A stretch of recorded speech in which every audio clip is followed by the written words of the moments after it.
folks, welcome to Legacy IS Academy. In this video, we will be discussing a current affair topic presented to you by faculty Sushma KP. So, what is the topic that we will be discussing today? Forensic investigations after a blast. See, as of now, on November 10th, India Bay, especially near your Red Fort complex, near the metro station, a blast had happened. Okay, a blast had happened on November 10th, which took the lives of more than 13 people. So, now we are going to be discussing what is the role of your forensic experts after these blasts. First and foremost, see, the role is of your forensic experts first and foremost to scientifically determine what would have happened, what kind of explosives were used, was it accidental or was it deliberate. They will identify the explosive materials, they will link with the suspects to the crime scene, and also they will establish a cause as to was it accidental or deliberate, and also recover your micro evidences, that is evidences which are very important or crucial to identify the suspect. And they will also establish a more of a scientific reconstruction of what would have happened. How are the forensic experts able to do this? First and foremost, with the help of your Locard's principle. Locard, who is also known as the father of modern forensic science, has told one simple thing: every contact leaves a trace. Otherwise, when two objects come in contact with each other, there is a share of, let's say, the criminal, okay, or the suspect here would have left something on the crime scene, and he would have taken something from the crime scene. Taken something from the crime scene in the sense that you would be able to link those two, that these people were here. Understanding? Now, this is in the normal cases, but when it is a blast site, it becomes very difficult to do these things because of your huge aspect of fire being involved, and which turns everything into ashes. Understanding? Now, in this scenario, what happened was this scene, whichever the area, had to be cordoned, that is, fire stabilization had to happen, and also the entry was restricted so as to avoid contamination by your other people. First and foremost, how does your forensic teams operate? First and foremost, they will be taking photography experts who will be taking pictures from multiple angles, and also there will be experts who will be sketching this scene. Understanding? And one important thing is they will try to identify in which zone or which area pe the blast has happened, what is the let's say your fuels used, what are the chemicals used, how long is the radius, on what aspect did it spread upon, also is there any triggers for electronic gadgets, was it remotely activated. Also, the debris here, the experts claim based on your carbon powder, your burnt ashes, okay, vehicles, all of this they will be taking in order to map. So, in sample collection, they will be collecting burnt debris, metallic fragments, car parts, soil and dust residues, carbonized material, and ash deposits. Now, when we speak about your car parts, this event happened in a I-20 car collision.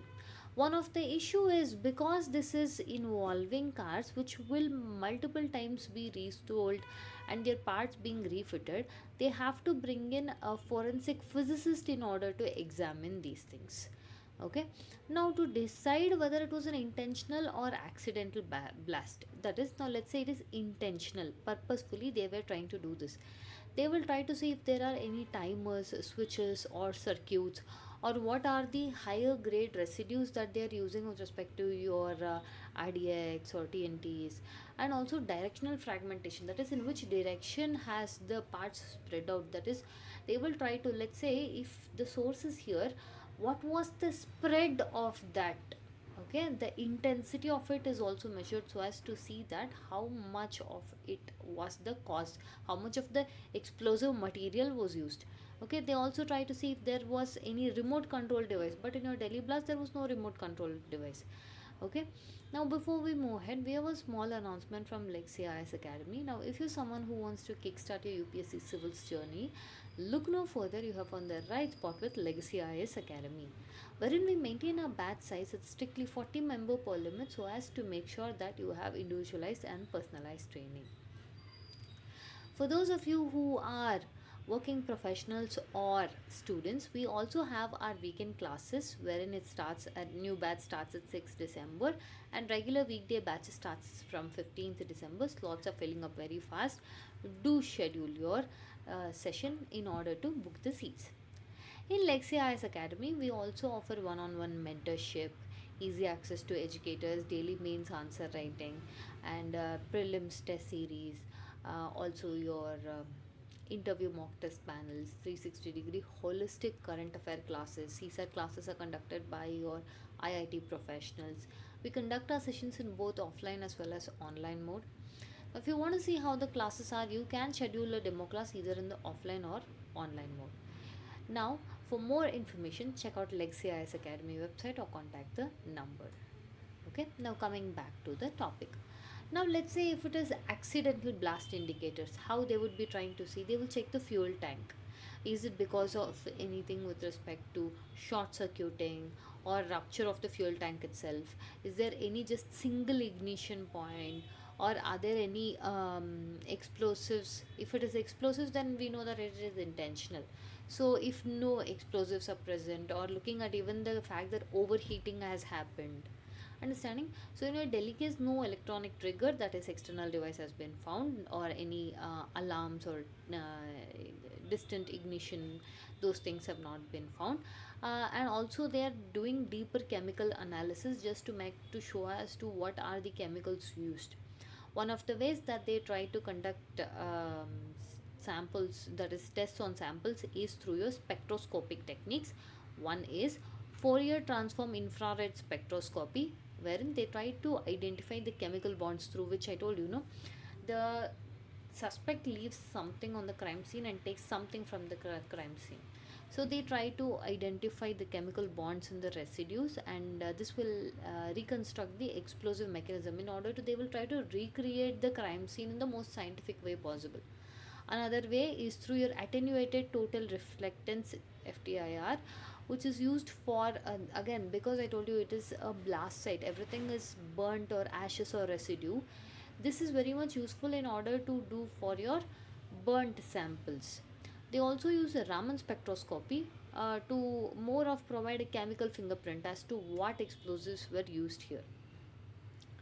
They also use microscopy techniques such as your SEM and EDX. SEM stands for scanning electron microscopy, where they try to identify the fragments and how have they reacted to this pressure, high intensity pressure.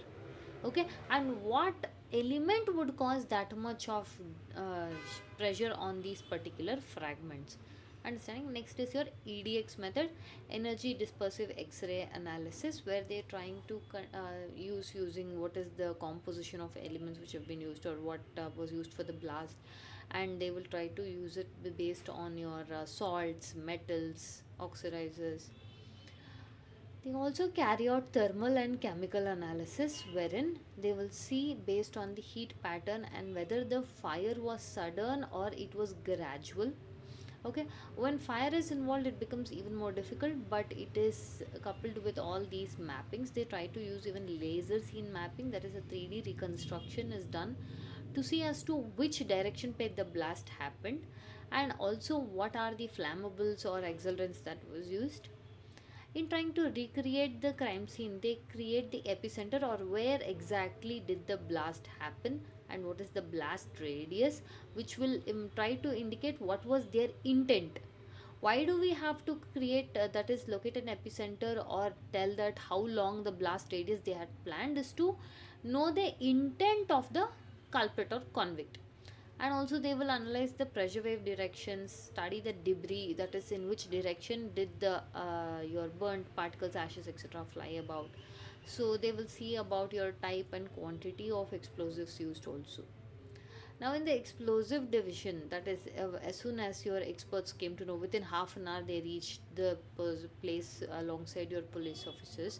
They did chemical residue analysis, and also they tried to bring your thermochemical etching.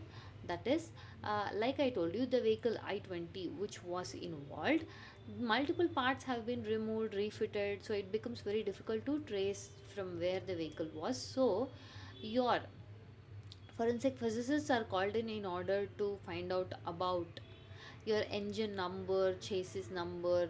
Again, this will be done through using your thermochemical etching.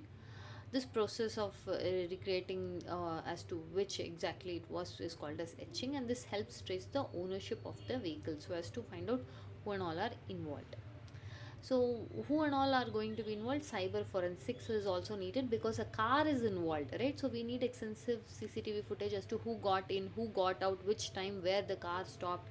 So, that will give us the movement of the car as well as a digital footprint. To involve and to look into this, we need a cyber forensic expert, and we also have to bring a DNA division expert wherein they have to identify the victim's body because many families are waiting, and also if the attacker remains are present, okay, in order to deal with that also it is needed.